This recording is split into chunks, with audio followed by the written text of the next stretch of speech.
దేవుని నామానికి స్తోత్రాలు. చెరుకుడు వచ్చిన మీ అందరికీ కూడా ప్రభువైన యేసుక్రీస్తు నామములో వందనాలు తెలియచేస్తున్నాం.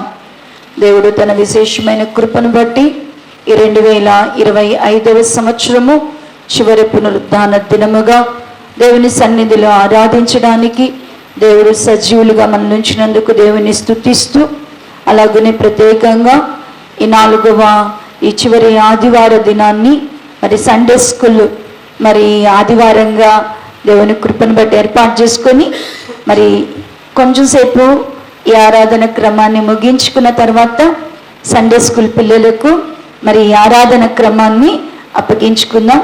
దేవుడు తన పరిశుద్ధాత్మ ద్వారా మనలను వారిని కూడా బలపరిచి స్థిరపరిచి నడిపించాలని మరి కోరుకొంచు ఒక చిన్న వాక్యాన్ని దేవుని యొక్క సన్నిధిలో జ్ఞాపకం చేసుకున్నాం. ఇది సండే స్కూల్ మరి యొక్క ఆరాధన దినము కాబట్టి మరి వారు మనము నేర్చుకోవాల్సినటువంటి చిన్న లేఖన భాగాన్ని పిల్లలకి అవసరమైనది ఏంటి, పిల్లలు మరి ఆశీర్వాదకరముగా హెచ్చింపబడి వాళ్ళు ఉండాలి అంటే తల్లిదండ్రులుగా ఏమి నేర్పించాలా, ఏమి బోధించాలి అనేది తల్లిదండ్రులుగా పిల్లలుగా ఉన్నప్పుడు మన బాధ్యత ఏమైనదో మనం తెలుసుకున్నట్లుగా చిన్న వాక్యాన్ని జ్ఞాపకం చేసుకుందాం. ద్వితీయోపదేశకాండము 26వ అధ్యాయము, ద్వితీయోపదేశకాండము 26వ అధ్యాయము 18, 19 వచన భాగములను చదువుకుందాం.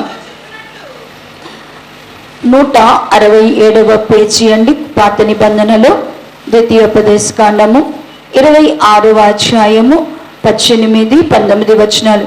మరియు యెహోవా నీతో చెప్పినట్లు నీవే తనకు స్వకీయమైన జనమయుండి తన ఆజ్ఞలనన్నిటినీ గైకొందువనియు తాను సృజించిన సమస్త జనముల కంటే నీకు కీర్తి ఘనత పేరు కలుగునట్లు నిన్ను హెచ్చించుదునని ఆయన సెలవిచ్చినట్లు నీవు నీ దేవుడైన యెహోవాకు ప్రతిష్ఠిత జనమయుందువని యెహోవా ఈ దినమున ప్రకటించెను. చాలండి, ప్రార్థన చేద్దాం.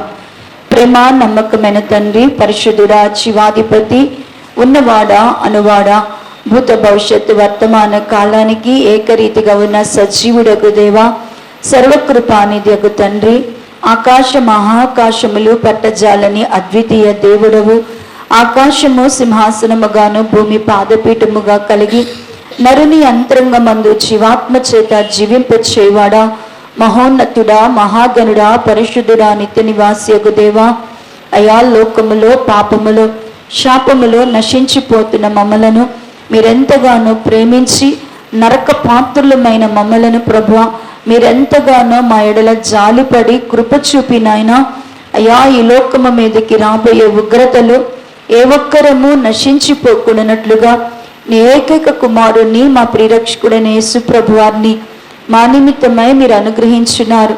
యేసయ్యా, మమ్మల్ని రక్షించుట కొరకు మీతో కూడా మమ్మలను కూర్చుండబెట్టుట కొరకు ఇప్పటి యుగమందును రాబో రాజ్యమందు నీ మహిమలో మాకు పాలు కలుగునట్లుగాను భూమి మీద నీకు స్వకీయ ధనమని స్వకీయ జనమని ప్రతిష్ఠిత జనమని మేము నీ ఆత్మ చేత ముద్రింపబడిన వారమై నీ వలన కలుగు మంచి పేరు ఘనత కీర్తి నొందునట్లుగా ప్రభువా నీకు ప్రత్యేకతని నీ కొరకు ప్రత్యేకింపబడిన ప్రజలముగాను ప్రఖ్యాతి నొందువారముగాను నిన్ను ప్రసిద్ధి చేయుచు మేమును నీ వలన ప్రసిద్ధి నొందునట్లుగా ప్రభువా మమ్మలను మా పిల్లలను ప్రభువా నీ చేతులకు అప్పగించుకొనుచున్నాం. ఏలయనగా మేమింకనూ పాపులమే ప్రభువా, మాలో పాపము యొక్క నా తండ్రి నీడ ఛాయ ఇంకా కనబడుతున్నది. అనేక విషయాల్లో తప్పిపోతున్నాము ప్రభువా, అయినను నీ రక్తధారలను మా కొరకు చిందించుచుండగు ప్రభువా, నీ రక్తములో మా ప్రతి పాపమును కడిగి పాపము విషయములో మేము నిరపరాధులుగా నిర్దోషులముగా నీ ఎదుట నిలబడినట్లుగా పాప నియమములో నుండి మమ్మలను విడిపించండి, పరిశుద్ధపరచండి. నీ రక్తము చేత మమ్మలను శుద్ధీకరించిన ఆయన పాపము చేయజాలకున్నట్లుగా యేసుక్రీస్తునందు మమ్మలను ముద్రించి భద్రపరిచి నీ బోధ యందు మేము లక్ష్యముంచిన వారమై నీ మాటకు లోబడి అనుసరించినట్లుగా స్వస్థ బుద్ధిని సంఘములో ఉన్న ప్రతి బిడకు దయచేయండి. మేము లోక సంబంధులముగా కాకనైనా క్రీస్తు యేసు సంబంధులముగా లోకమును దాని ఆశలను సిలువ వేసిన వారమై క్రీస్తు యేసునందు మేము సంపూర్ణ పురుషులమై నీతో కూడా సాగడానికి ప్రభువా మాకు నీ పరిశుద్ధాత్మను సంచకరువుగా మా హృదయంలోనికి పంపండి. చదవబడిన లేఖమును ప్రభువా మా హృదయములో ముద్రింపబడి ఆ లేఖనములో ఉన్నటువంటి వాగ్దానములు ప్రభువా నీ మాటలో జీవమున్నది, నీ మాట నెరవేర్పు కలిగినది కనుక అది మాకును మా సంతానానికి కలుగునట్లుగా ప్రభువా మా పైనను మా పిల్లలపై నీ కటాక్షము రానిమ్మని, నీ లేఖనంలోని సత్యమును గ్రహించగలిగిన కృప దయచేసి మహిమ పొందమని యేసుక్రీస్తు నామములో అడిగి ప్రార్థించి పొందినాము తండ్రి, ఆమేన్. మరొకసారి అందరికీ వందనాలండి. ద్వితీయోపదేశ కాండము 26వ అధ్యాయము 18-19 వచన భాగములలో, మరియు యెహోవా నీతో చెప్పినట్లు నీవే తనకు స్వకీయమైన జనమై ఉండి తన ఆజ్ఞలనన్నిటినీ గైకొందువనియు తాను సృజించిన సమస్త జనముల కంటే నీకు కీర్తి ఘనత పేరు కలుగునట్లు నేను హెచ్చించదునని ఆయన సెలవిచ్చినట్లు నీవు నీ దేవుడైన యెహోవాకు ప్రతిష్ఠిత జనమై ఉందువని యెహోవా ఈ దినమున ప్రకటించెను అంటున్నాడు. ప్రియులారా, ఈ చదవబడినటువంటి లేఖన భాగములో తండ్రి యగు దేవుడు మోషే గారి ద్వారా ఇజ్రాయేలు ప్రజలను గురించి మాట్లాడుతున్నారు. ఇజ్రాయేలు ప్రజలను దేవుడు తన ప్రజలను ఎంతగా ప్రేమించాడు, తన ప్రజలను దేవుడు ఎలా కోరుకుంటున్నాడు, తన ప్రజలను ఎలా ఉండాలని దేవుడు ఏర్పాటు చేసుకున్నాడో ఈ లేఖన భాగములో రాయబడి ఉన్నది. దేవుని పిల్లలు దేవుని దగ్గరకు వచ్చి మాట ఇచ్చారంట, మేము నీ పిల్లలుగా ఉంటామయ్యా, నీ మాట వింటామయ్యా అని చెప్పారంట. దేవుని పిల్లలు చెప్పినప్పుడు దేవుడు కూడా అన్నారు, నేను మిమ్మల్ని ఏం చేస్తున్నానంటే స్వకీయమైన జనముగా ఉండడానికి నేను మిమ్మల్ని ఏర్పాటు చేసుకున్నాను, ఉంటానని మీరు కూడా చెప్పారు. ఉంటానా, నా పిల్లలుగా ఉంటారా అంటే ఉంటానన్నారు. నా పిల్లలకు నేను, దేవుని పిల్లలకు దేవుడు ఒక ఘనతనిస్తున్నాడంట. వాళ్ళని ఎలా ఉంచాలని భూమి మీద దేవుడు కోరుకున్నాడంట. ఎలా ఉండాలని దేవుడు కోరుకుంటున్నాడు అంటేనంట, తాను సృజించినటువంటి సమస్త జనులు కూడా, తాను ప్రజలందరినీ కూడా దేవుడే కలుగజేశాడు. భూమి మీద ఉన్నటువంటి మనుషులందరినీ దేవుడే కలుగజేసిన దేవుని పిల్లలను మాత్రము దేవుడు ఎలా ఉంచాలని కోరుకుంటున్నాడు కనుక సమస్త జనుల కంటే అంటున్నాడు. అంటే ఇక్కడ అన్నారు, ప్రజలు ఉన్నారు, వాళ్ళకన్నా ఎక్కువగా దేవుడంట మన విషయంలో ఏం కోరుకున్నాడు, ఏం చేస్తానంటే సమస్త జనుల కంటే నీకు కీర్తి ఘనత పేరు కలుగునట్లు నిన్ను హెచ్చించదనని ఆయన సెలవిచ్చాడు.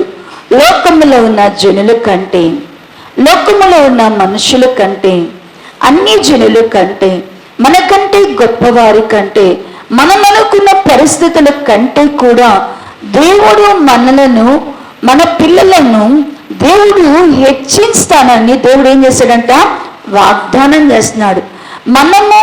మన పిల్లలు హెచ్చింపబడాల, భూమి మీద ఉన్న సమస్త జనుల కంటే హెచ్చింపబడి ఘనత కీర్తి పొందాలి అంటే ఏం చేయాలి? దేవుడు అన్నాడు కదా, మీరు నాకు ప్రతిష్ఠిత జనముగా ఉండాలి అన్నాడు.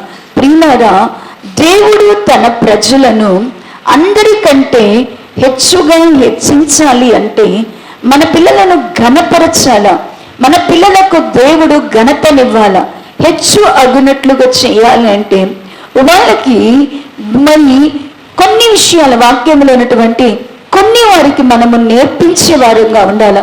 తల్లిదండ్రులుగా మన పిల్లలు ఏది నేర్చుకుంటే, మనం ఏమి నేర్పిస్తే, మనం ఏది మాదిరిగా చూపిస్తే మన పిల్లలు హెచ్చింపబడతారు అంటే దేవుని యొక్క లేఖన భాగము చూడండి ప్రియులారా. సామెతల గ్రంథము 22వ అధ్యాయము, సామెతల గ్రంథము 22వ అధ్యాయము, సామెతల గ్రంథము 22వ అధ్యాయము 4వ వచన భాగమును చదవండి. 22వ అధ్యాయమున యెహోవా యందు భయభక్తులు కలిగి ఉండుట వినయమునకు ప్రతిఫలము, ఐశ్వర్యమును, ఘనతయు, జీవమును దాని వలన కలుగును అంటున్నాడు. అంటే ప్రియులరా, మనకు మన పిల్లలకు ఘనత అనేది దేవుడు ఇవ్వాలా, దేవుడు వారిని ఐశ్వర్యవంతులుగా చేయాలా, వాళ్ళు జీవాన్ని సంపాదించుకోవాలా. ఇవన్నీ రావాలి అంటే ఏమి రావాలి అంటేనంట, ఏముండాలంట, యెహోవా యందు భయభక్తులు కలిగి ఉండుట. దేవుడు మనకు మన పిల్లలకు ఏమి రావాలి, ఏమి నేర్చుకోవాలి అంటేనంట, యెహోవా యందు భయభక్తులు కలిగి ఉండుట వాళ్ళు నేర్చుకోవాలా. యెహోవా యందు భయభక్తులు కలిగి ఉండుట ఎట్టిదో వారు తెలుసుకోవాలా. దేవుడు నేర్పుతానని 3 చెప్పాడు. దేవుడు ఏమి నేర్పుతాడు చెప్పండి? దేవుడు అంటే ఈ నేర్పాడంట. దేవుడు తన పిల్లలకంట నేర్పుతాను, నేర్పిస్తాను అని చెప్పాడు. మనమేం ట్రైన్ చేయలేం. మనం దేవుని దగ్గరికి మన పిల్లల్ని తీసుకెళ్తే దేవుడేనంట మనకి మన పిల్లలకి ఏం చేస్తాడంట 3 నేర్పుతాడంట. ఏం నేర్పుతాడు? నేను 3 చెప్తాను చూడండి పిల్లరా. హోషియా గ్రంథము హోషియా గ్రంథము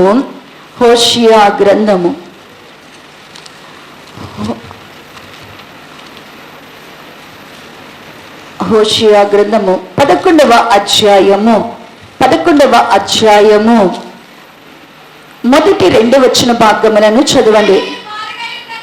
ఇజ్రాయేలుడు బాలుడై ఉండగా నేను అతని ఎడమ ప్రేమ కలిగి నా కుమారుని ఐగుప్తు దేశంలో నుండి పిలిచి తిని, ప్రవక్తలు వారిని పిలిచినను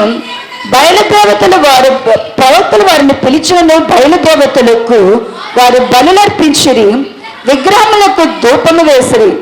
ఎఫ్రాయిమును చెయ్యి పట్టుకొని వానికి నడక నేర్పిన వాడును నేనే, వారిని కౌగిలించుకొనిన వాడును నేనే వారిని స్వస్థపరిచిన వాడునైనను ఆ సంగతి వారికి మనసున పుట్టటం లేదు అంటున్నాడు. ఇక్కడ దేవుడు ఇజ్రాయేలు ఎఫ్రాయిం జనాంగాన్ని గురించి మాట్లాడుతూ, నేను బాలుడుగా ఉన్నప్పుడు వాళ్ళని ఎత్తుకొని దేవుడు ఏమి నేర్పించాడంటానంట, ఎఫ్రాయిముకు ఏమి నేర్పించాడంటేనంట, ఇక్కడ అన్నాడు కదా, వాడు బాలుడై ఉండగానే నేను చెయ్యి పట్టుకొని నడక నేర్పాను. ఏమి నేర్పించాడంట దేవుడు?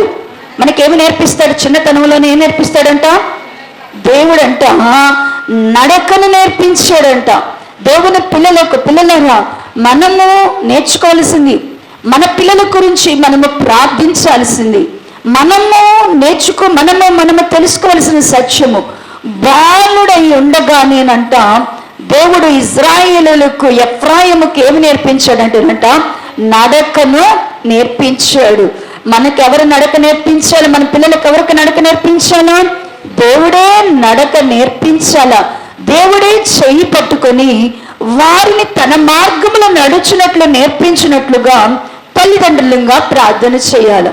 రెండవదిగా దేవుడు ఏమి నేర్పిస్తాడు అంటే కనుక కీర్తనల భాగము 34వ కీర్తన 11వ వచన భాగమును చూడండి. పేజ్ నెంబర్ 468వ పేజీ, 468వ పేజీ, కీర్తనలు 34వ అధ్యాయము 11వ వచన భాగము. పిల్లలారా, మీరు వచ్చి నా మాట వినుడి, యెహోవా యందు భయభక్తులు మీకు నేర్పెదను. మళ్ళా 2 ఏం నేర్పిస్తాడంట దేవుడు? 1 దేవుడు చేయి పట్టుకొని నడక నేర్పుతాడు. 2వది ఏమి నేర్పుతాడంట అండి? మనమన్నాడు ఆయన దగ్గరికి వచ్చి మాట వింటే, ఆయన దగ్గరికి వచ్చి చెవియొగ్గితే ఆయన యందు భయభక్తులు కలిగి ఉండటం ఎట్టిదో కూడా దేవుడు ఏం చేస్తాడంట? నేర్పించే దేవుడై ఉన్నాడు. మనకి నేర్పిస్తాడు, మన పిల్లలకు కూడా ఏమి నేర్పిస్తాడంట? యెహోవా ఆయన యొద్దకు వచ్చి మన మాట వింటుంటే ఆయన ఎడల భయభక్తులు కలిగి ఉండట ఎట్టిదో ఆయన ఏం చేస్తాడంట? నేర్పిస్తాడంట. 3వదిగా ఆయన ఏమి నేర్పిస్తాడు అంటే కనుక మత్తయి సువార్త 11వ అధ్యాయము 11వ అధ్యాయము తర్వాత 28వ వచన భాగమును చదివితే మత్తయి సువార్త 11:28 వచనం. ప్రయాసపడి భారము మోసుకొనుచున్న సమస్త జనులారా నా యొద్దకు రండి, నేను మీకు విశ్రాంతి కలుగుచేవాడును. నేను సాత్వికుడను దీన మనసు గలవాడును గనుక మీ మీద నా కాడునెత్తుకొని నా యొద్ద నేర్చుకొనుడి, అప్పుడు మీ ప్రాణములకు విశ్రాంతి దొరుకును. ఏలనగా నా కాడి సులువుగాను నా భారము తేలికముగా ఉన్నది అంటున్నాడు. ఇక్కడ కూడా దేవుడు అన్నాడు కదా, ప్రయాసలలో ఉన్నవారు, భారాలను మోస్తున్నవారు, చింతలు కలిగిన వారు దేవుడు ఏం చేస్తున్నాడు అంటే కనుక వాళ్ళని పిలుస్తూ నా దగ్గరికి రండి, నేను విశ్రాంతినిస్తాను అని చెప్తూ, నేను సాత్వికుడను దీన మనసు గలవాడను గనక నా యొద్దకు వచ్చి మీరు ఏం చేయమన్నాడంటే నేర్చుకోండి. ఏం నేర్పిస్తాడు అంటేనంట, దేవుని కాడిని ఎత్తుకోవడము ఎలాగో. దేవుని కాడిము అంటే ఏంటి? మన కాడినేమో ఆయన మీద వేయమంటున్నారు, ఆయన కాడిని ఎత్తుకొని అన్నాడు. నేను నా కాడి అంటే ఏంటి? దేవుని కాడి ఏంటి? దేవుని యొక్క మరి దేవుని కాడిని ఎత్తుకున్నప్పుడు మనం ఎలా ఉండాలా? దేవుని కాడిని మోయడం అంటే ఏంటి? దేవుని కాడితో మనము జీవించడం అంటే ఏంటి? ఆ కాడిని ఎత్తి నేర్చుకోవడానికి కూడా దేవుడు నేర్పిస్తాడంట. దేవుని కాడిని ఎత్తుకోవడం ఏంటి, దాన్ని మోయడం ఏంటో దేవుడు ఏం చేస్తాడంట? నేర్పిస్తాడంట. అంటే దేవుని పిల్లలముగా మనము నేర్చుకోవాలా, మన పిల్లలకు నేర్పించాలా? బాల్య దినముల నుండి మరి నీ చిన్న దినము నుండి దేవుని చేయబట్టుకొని నడక నేర్చుకున్నావా? పెద్దలంగా ప్రశ్న. దేవుని చేయపట్టుకొని నడక నేర్చుకున్నావా? ఆయన అన్నాడు కదా, ఎఫ్రాయిముకు చేయి పట్టుకొని నేను నడక నేర్పాను అంటున్నాడు. చిన్నపిల్లలారా నా దగ్గరికి రండి, యెహోవా యందు భయభక్తులు నేను మీకు నేర్పిస్తాను అంటున్నాడు. నేర్చుకున్నామా? దేవుని ఎడల భయభక్తులు కలిగి ఉండటం ఏంటో నేర్చుకున్నామా?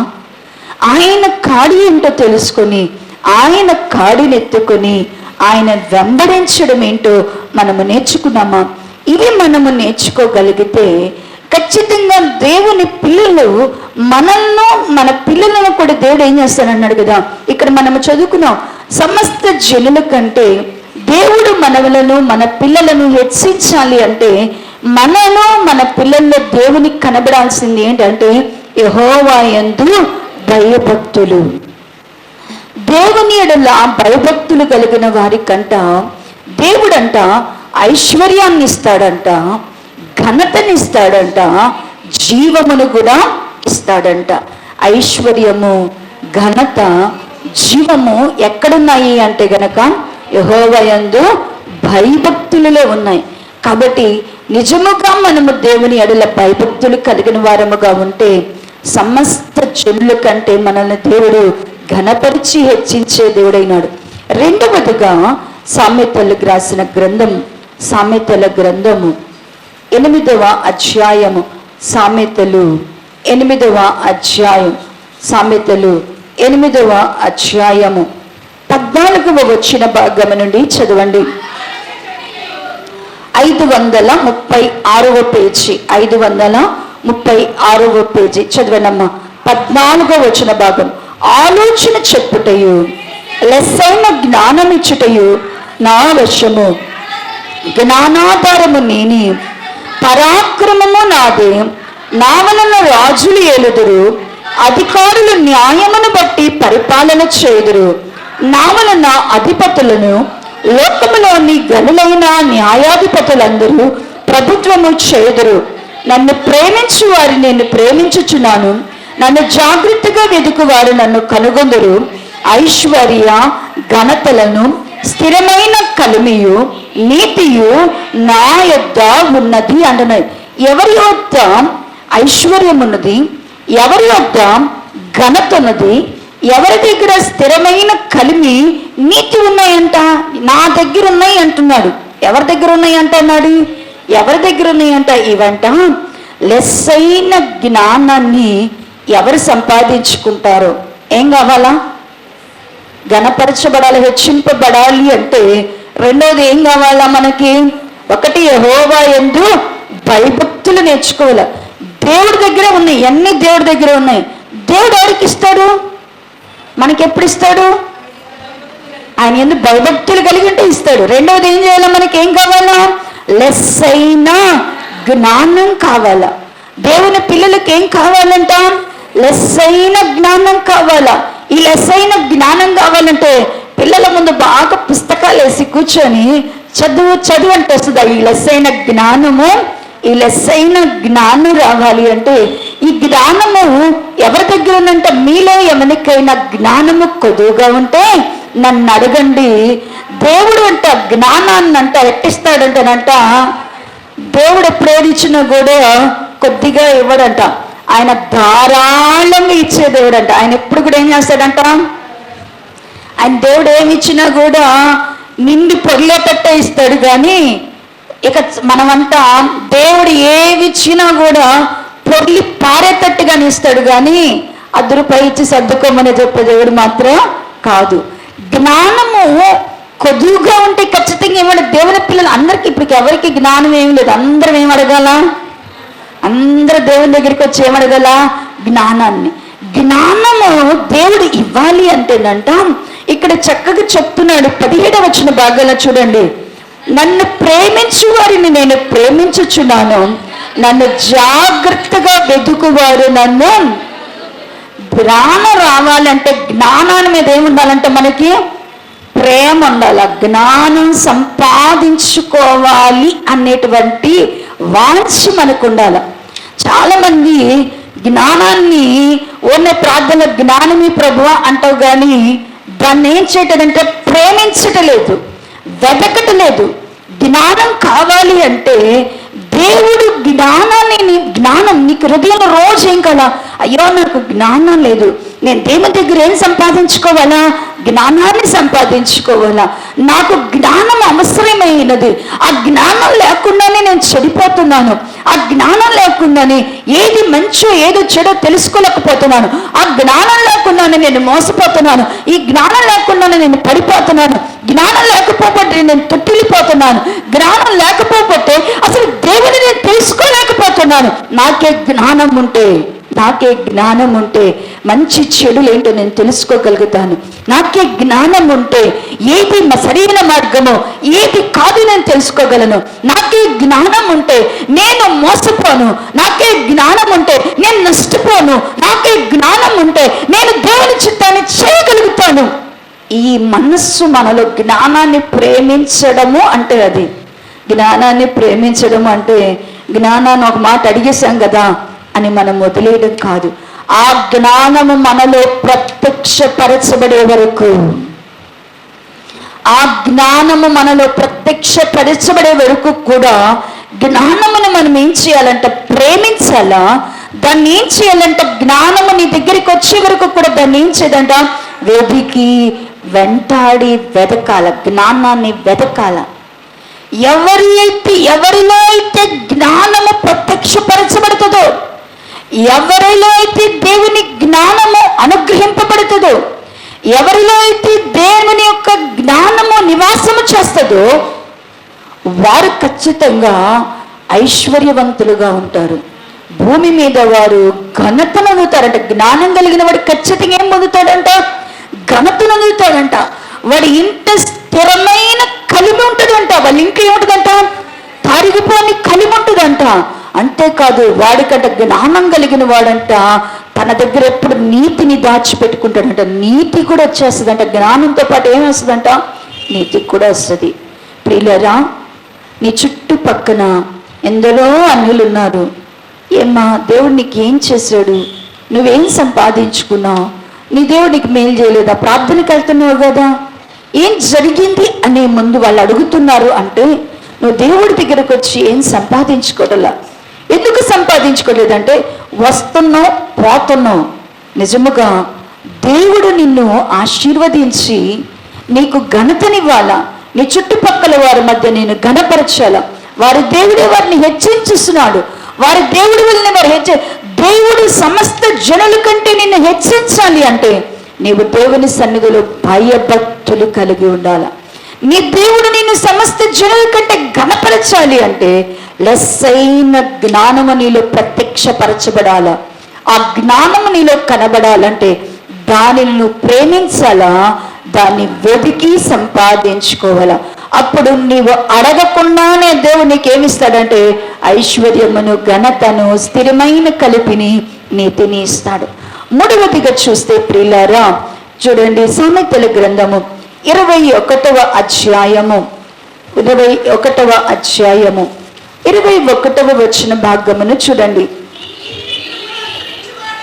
సామెతల గ్రంథము 21వ అధ్యాయము 21వ వచన భాగమును చదివితే, నీతిని కృపను పేజీ నంబర్ 547వ పేజీ 547వ పేజీలో అన్నాడు, నీతిని కృపను అనుసరించువాడు జీవమును, నీతిని, ఘనతను పొందును. దేవుని పిల్లలు ఘనత అనేది ఎక్కడుంది? దేవుని యొక్క జీవం అనేది ఎక్కడుంది? దేవుని యొక్క మరి నీతి అనేది ఎక్కడుంది అంటేనంట, ఇక్కడ అన్నాడంట మనం ఏమనుసరించాలంట? నీతిని, కృపను అనుసరించువాడు. మనం ఏం అనుసరించాలా? అనుసరించడము అంటే ఏంటంటే ఫాలో చేయడం. కొంతమంది ఏం చేస్తారు, మనం అనుసరించడము అంటే కొందరు నేను మాట్లాడినట్టుగా మాట్లాడతారు, మాటను అనుసరిస్తారు. కొందరు మరి నేను చేసినట్టుగా మాలో ఏదైతే ఉంటాయో సింబాలిజమ్స్ అవన్నీ చేస్తూ ఉంటారు. మాట్లాడినట్టుగా మాట్లాడు, డ్రెస్సింగ్ వేసుకున్నట్టుగా డ్రెస్సింగ్ వేసుకోవడము, లేకపోతే ఇలా రకరకాల అనుసరిస్తూ ఉంటుంటారు వాళ్ళలాగా వీళ్ళలాగా. మరి ఇవి కాదు మనం అనుసరించాల్సిందంట. మాటలను, వేషధారణను, లేకపోతే పైపైన సంగతులను కాదు మనం అనుసరించాల్సింది. మనం అనుసరించాల్సింది ఏంటి? మనము దేవుని దగ్గరికి వచ్చాము అంటే మనం అనుసరించడం నేర్చుకోవలసినది ఏంటి అంటే కనుక నీతిని, కృపను. నీతి, కృపను గనక మనం అనుసరించడం నేర్చుకుంటే, దేవుని వద్దకు వచ్చిన మనము నీతిని, కృపను గనక అనుసరించడం నేర్చుకుంటే, ఎవరైతే నీతిని, కృపను అనుసరిస్తున్నారో, ఎవరైతే నీతిని, కృపను మరి అనుసరించడం, దేవుని యొక్క నీతి ఏంటో తెలుసుకుని ఆ నీతిని ఎవరు వెంబడిస్తున్నారు, దేవుని కృప ఏంటో అర్థం చేసుకొని ఆ కృప నిష్ఫలము కాకుండా ఆ కృప వెంబడిని కృపను ఎవరైతే యేసుక్రీస్తు ప్రభువారి ద్వారా పొందుకుంటున్నారో, ఎవరిలో నీతి, కృప అనేది అనుకరింపబడుతుందో వారు ఖచ్చితంగా ఏం పొందుకుంటారంటేనంట జీవమును, నీతిని, ఘనతను. వారికి నీతి, కృప అనుసరించి వారికి ఏముందంట? ఘనత ఉన్నది. ఖచ్చితంగా ఏముందంటే వాళ్ళకి జీవము, నీతి, ఘనత ఉన్నది. భయభక్తులు కలిగి ఉండాలా, లెస్సైన జ్ఞానాన్ని సంపాదించాలా, నీతిని, కృపను ఏం చేయాలా? అనుసరించే వారంగా మనం ఉండాలా. చివరిగా చూస్తే ఒక మాట చెప్పి ప్రార్థనలకు వెళ్ళిపోదాం. సామెతల గ్రంథము 18వ అధ్యాయము, సామెతల గ్రంథము 18వ అధ్యాయము 12వ వచన భాగమును చదవండి. ఆపత్తి రాకమునకు నరుని హృదయము అతిశయించును, ఘనతకు ముందు వినయముండును. ఘనత ఉండాలి. ఘనతను దేవుడు ఇవ్వాలంటే వాళ్ళకి ఏముండాలంటే ఘనతకు ముందు ఏం కనపడుతుందంట? వినయము. దేవుని పిల్లలకి ఏముండాలంట? వినయము ఉండాల. ఎవరిలో అయితే దేవుని ఎడల వినయ భయభక్తులు కలిగి ఉంటారో, ఎవరిలో అయితే వినయ స్వభావం ఉంటుందో, ఎవరిలో అయితే విధేయత ఉంటుందో, ప్రియులారా దేవుని మందిరానికి వస్తున్నాం, దేవునికి మనము విధేయత చూపాల్సింది. దేవుని ఎడల మనం ఏం చూపించాలా? దేవుని ఎడల విధేయత చూపించడం అంటే ఆయన చెప్పింది చెప్పినట్టుగా చేసేవారంగా ఉండాల. రెండవదిగా తల్లిదండ్రుల ఎడల మనం విధేయత చూపించాల. మనం ఎవరి ఎడల వినయం కలిగి ఉండాలా? నిన్ను పుట్టించి నీవు పుట్టడానికి కారణమైన నీ తల్లిని, తండ్రిని ఖచ్చితంగా వారి మాటకు నువ్వేం చేయాలా? విధేయత చూపించాలా. వాళ్ళు చదువుకున్న వాళ్ళైనా, చదువుకోలేని వారైనా, ఒకవేళ వారు నీకంటే మరి ఏ విషయంలో తెలివిగా నీ ముందు కనబడకపోయినా, తల్లి, తండ్రి ఒక మాట చెప్పినప్పుడు పిల్లలు ఖచ్చితంగా ఏం నేర్చుకోవాలా? విధేయత. ఇంత వయసు వచ్చిన మనము మన అమ్మ నాన్న మాట వింటామా? ఏం చెప్తాను వింటామా? పెద్దవాళ్ళమయ్యో, మీకు తల్లిదండ్రులు ఉన్నారుగా, మీ అమ్మ నాన్న మాట ఏదైనా మంచి మాట వింటారా? తల్లి తండ్రి మాట ఖచ్చితంగా మనం ఏం చేయాలంట? వినేయాల, విధేయత చూపించాలా, వినయం ఉండాలి. ఇంకొకటి, దేవుని సేవకులకు వినయం చూపించాలా.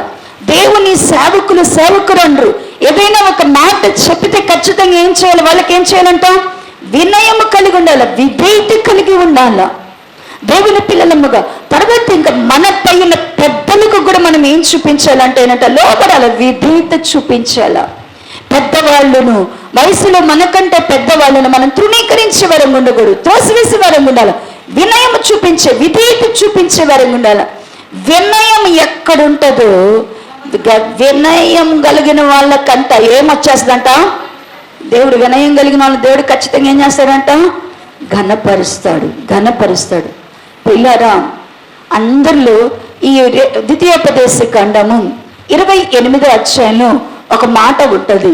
ఆ మాట నాకు అది చదవగానే అనిపిస్తుంది అనమాట. ఈ సంవత్సరం నేను వాగ్దానాలు తీసుకునేటప్పుడు ఈ వాక్య రంగాన్ని కొద్దిసేపు కూర్చొని ప్రార్థన చేసుకున్నాను. దీన్ని నేను ధ్యానం చేస్తాను. నేను మీకు అది చెప్పట్లేదు కానీ ఆ మాటను మీకు చూపిస్తాను. ద్వితీయోపదేశ కాండము 28వ అధ్యాయము, 28వ ద్వితీయోపదేశ కాండము 28వ అధ్యాయము, ద్వితీయోపదేశ కాండము 28వ అధ్యాయము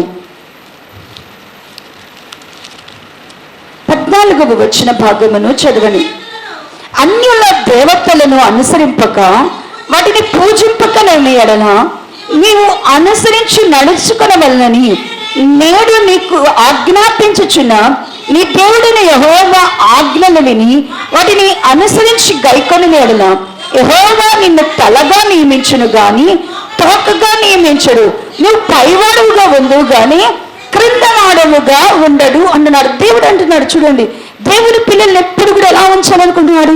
తలగా ఉంచాలి. తలగా ఉంచుతాను కానీ ఉంటావు కానీ తోకగా ఉండవు.